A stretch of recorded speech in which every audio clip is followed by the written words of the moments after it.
യഥാർത്ഥത്തിൽ തന്ത്രപരമായി മുഖ്യമന്ത്രി പറഞ്ഞത് വളരെ ശരിയായൊരു നിലപാടാണ്. അതിൽ അടവുപരമായി തർക്കങ്ങളുണ്ട്. അടവുപരമായി തർക്കം വരുന്നത് എവിടെയാണ്? ഏത് സന്ദർഭത്തിലാണ് അടവ് മാറുന്നത്? സ്ട്രാറ്റജി ദീർഘകാലത്തേക്കുള്ളതാണ്, അടവ് ചില കാലത്തേക്കുള്ളതാണ്. ഈ കാലഘട്ടത്തിൽ ആ ചോദ്യമാണ് സതീശന് ഉന്നയിച്ചത്. ഞാൻ സതീശനും സുധാകരനും അല്ലെങ്കിൽ പിണറായി തമ്മിലുള്ള തർക്കത്തിലേക്കല്ല പോകുന്നത്. ഇപ്പം ശ്രീനാരായണ ഗുരുവിനെ ഒരു കാലത്തും സംഘപരിവാറിന് ഇവർക്ക് അംഗീകരിക്കാനേ പറ്റില്ല. കാരണം രാമനെ അദ്ദേഹം അംഗീകരിക്കുന്നില്ല. പിന്നെ ഏത് ഏത് സംഘപരിവാറിനെ പറ്റുക? രാമനല്ലേ ഇവർ ആകെയുള്ള ഒരു ദൈവം. അദ്ദേഹം രാമൻ്റെ ഒരു ക്ഷേത്രം പണിതില്ല. രാമൻ ഉണ്ടായിരുന്നെങ്കിൽ എനിക്ക് ഇത് കിട്ടില്ല എന്ന് ഞാൻ നേരത്തെ പറഞ്ഞു. അത് വളരെ വളരെ വളരെ ഉറപ്പുള്ളൊരു കാര്യമാണ്. അതുപോലെ ബ്രാഹ്മണികം, ഇപ്പോഴും ഞാൻ ചോദിക്കുന്നു ഇവിടെ ഇരിക്കുന്ന ഈ BJPയുടെ പ്രതിനിധിയോട്, ബ്രാഹ്മണൻ മാത്രം കയറാൻ കഴിയുന്ന എത്ര അമ്പലങ്ങൾ ഇന്നും കേരളത്തിലുണ്ട്? അബ്രാഹ്മണർ കയറാൻ പാടില്ല, അത് ആചാരമാണെന്ന് പറയുന്ന അമ്പലങ്ങളില്ലേ? മിക്ക അമ്പലങ്ങളും അങ്ങനെയല്ലേ? ശ്രീനാരായണ ഗുരു അത് അംഗീകരിച്ചിരുന്നു? ഒരു കാലത്തും അംഗീകരിക്കില്ല. നിങ്ങൾ RSSോ സംഘപരിവാറോ ആരെങ്കിലും പറ ഇവിടെ ശബരിമലയും ഗുരുവായൂരും മറ്റേ ഞാൻ അർത്ഥത്തിൽ അറിയുന്നതുകൊണ്ട് പറയുന്നതാണ്. ഇവർ വരട്ടെ എന്ന്. ജാതി വ്യവസ്ഥയ്ക്കെതിരായി ശക്തമായി നിലപാടെടുത്ത ശ്രീനാരായണ ഗുരുവിൻ്റെ ആളുകളാണ് ഞങ്ങൾ എന്ന് വെറുതെ ലേഖനം എഴുതിയാൽ പോരാ, പ്രായോഗികമായിട്ട് ശ്രീനാരായണ ഗുരു കാണിച്ചതാണ്. ബ്രാഹ്മണനെ അമ്പലം സൃഷ്ടിക്കാവൂ? ശ്രീനാരായണ ഗുരു പ്രതിഷ്ഠിച്ചു, ശ്രീനാരായണ ഗുരു പൂജിച്ചു, ശ്രീനാരായണ ഗുരു പൂണൂലിട്ടില്ല, ശ്രീനാരായണ ഗുരു സന്ധ്യാവന്ദനം ചെയ്തില്ല, ഗുരുവനൊന്നും പോയില്ല, ഉപനയനവും ചെയ്തില്ല, സമാവർത്തനവും ചെയ്തില്ല. ശ്രീനാരായണ ഗുരുവാണ് ചെയ്തത്. അത് ചെയ്യണം. അതാണ് ശ്രീനാരായണ ഗുരു പറഞ്ഞൊരു കാര്യം. അതിലിപ്പോൾ ക്ഷേത്രം എന്ന സങ്കല്പം എത്ര പ്രധാനമാണ്?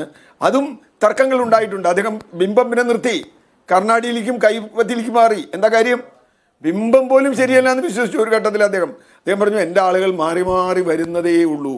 അതുകൊണ്ടാണ് ചട്ടമ്പിസ്വാമിയുടെ ചോദ്യത്തിന് പറയുന്നുണ്ട്, എൻ്റെ ആളുകൾ ഈ മാറി മാറി വരുന്ന ആദ്യം ബിംബം പ്രതിഷ്ഠിക്കുകയും പിന്നെ കണ്ണാടിയിലേക്ക് പോവുകയും അവസാനം ക്ഷേത്രങ്ങളല്ല നമുക്ക് വേണ്ടത് ശാലകളാണ്, അല്ലെങ്കിൽ വ്യവസായശാലകളാണ്, വിദ്യാഭ്യാസ സ്ഥാപനങ്ങളാണ്, സംഘമാണ് എന്ന് പറയുകയും ചെയ്ത ആ ഒരു ഗ്രാജുവൽ ആയിട്ടുള്ള വളർച്ച ഉണ്ടല്ലോ, ആ വളർച്ച ഒറ്റ ദിവസം കൊണ്ട് ശ്രീനാരായണ ഗുരു ആദ്യം പറഞ്ഞില്ല. അത് സമൂഹത്തിലുള്ള ടാക്ടിക്കലാണ്.